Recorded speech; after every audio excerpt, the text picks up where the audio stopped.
मेरा नाम है राधिका। उम्र अभी अभी 27 की हुई है। शादी को 4 साल होने को आए, पर लगती हूँ ना अभी भी 22-23 की। लोग कहते हैं मेरी कमर अभी भी वैसी ही पतली है जैसे दुल्हन बन के आई थी, और जो हल्की हल्की भारी हुई है वो भी सही जगहों पर ही हुई है, समझना।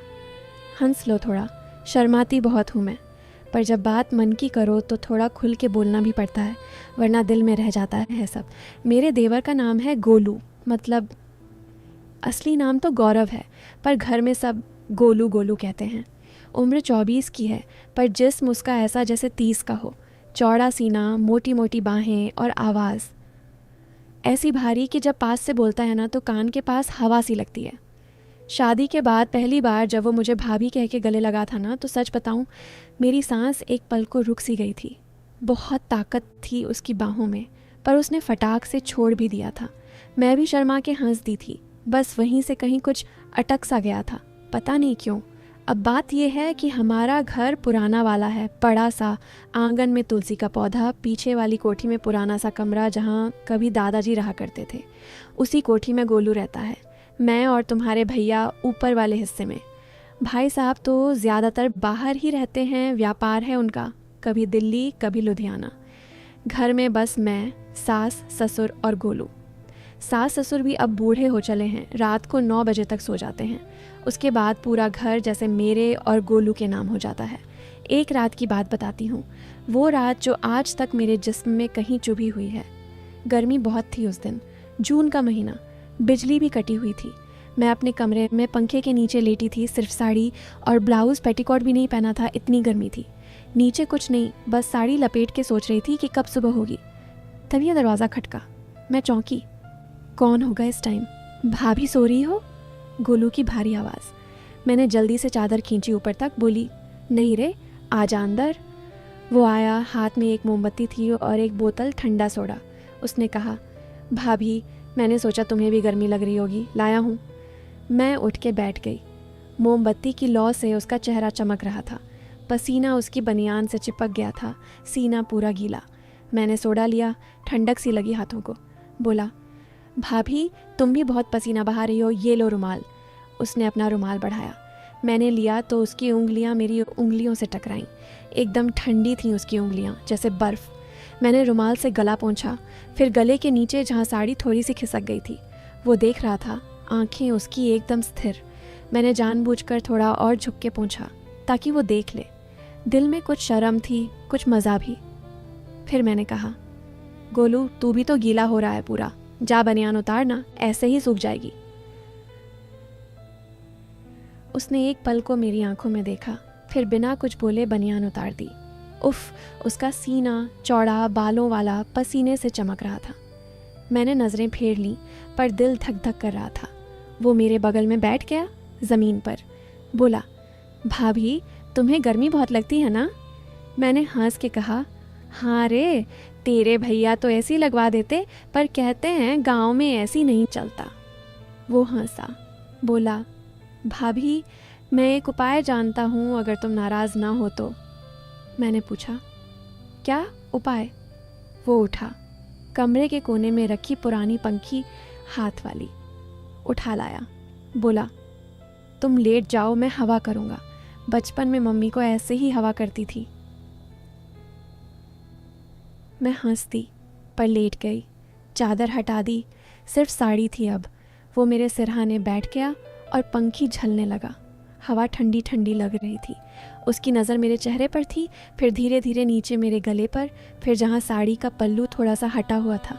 मैंने कुछ नहीं कहा, उसने भी कुछ नहीं कहा, बस हवा करती रही पंखी। फिर अचानक उसने बहुत धीरे से पूछा, भाभी, तुम्हें कभी मतलब कोई कमी महसूस होती है क्या?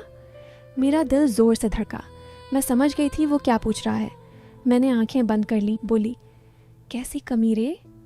वो चुप रहा थोड़ी देर, फिर बोला, जैसे भैया तो बहुत दिन बाहर रहते हैं, तुम अकेली कभी मन नहीं करता कुछ? मैंने आंखें खोली, उसकी तरफ देखा। उसकी आंखें कुछ और ही कह रही थीं। मैंने मुस्कुरा के कहा, करता है ना, पर क्या करूं, सब्र करना पड़ता है। वो और पास सरका आया, उसकी जांघ मेरी कमर से छू रही थी। बोला, भाभी अगर मैं कहूँ कि मैं तुम्हारी हर कमी पूरी कर सकता हूँ तो। मैंने सांस रोकी। कमरे में सिर्फ पंखी की आवाज़ थी और हमारी सांसें। मैंने बहुत धीरे से कहा, गोलू तू पागल हो गया है क्या? वो बोला, हाँ भाभी तेरे लिए पागल हूँ। 4 साल से देख रहा हूँ तुझे, हर रात सपने में तू ही आती है। मैं कुछ नहीं बोली, बस उसकी आंखों में देखती रही। उसने हाथ बढ़ाया, मेरे गाल पर रखा। उसका हाथ गर्म था। फिर धीरे से मेरे होंठों पर उंगलियां फेरने लगा। मैं कांप गई। उसने झुक के मेरे कान में फुसफुसाया, भाभी सिर्फ एक बार कोई नहीं जानेगा। मैंने उसका हाथ पकड़ा पर धकेला नहीं, बस पकड़ के रखा। मेरी आंखों में आंसू आ गए। बोली, गोलू ये गलत है। वो बोला, पता है भाभी पर दिल नहीं मानता। फिर उसने अपना सर मेरे कंधे पर रख दिया। मैंने उसके बालों में हाथ फेरा। हम ऐसे ही पड़े रहे पता नहीं कितनी देर। ना उसने कुछ किया ना मैंने कुछ करने दिया। बस एक दूसरे के करीब थे, बहुत करीब। उस रात कुछ हुआ नहीं, पर जो नहीं हुआ वो आज तक मेरे जिस्म में जल रहा है। उसके बाद कई रातें ऐसी आईं। कभी वो मेरे कमरे में आता, कभी मैं उसकी कोठी में चली जाती। हम बातें करते, हंसते, कभी कभी एक दूसरे को छूते भी।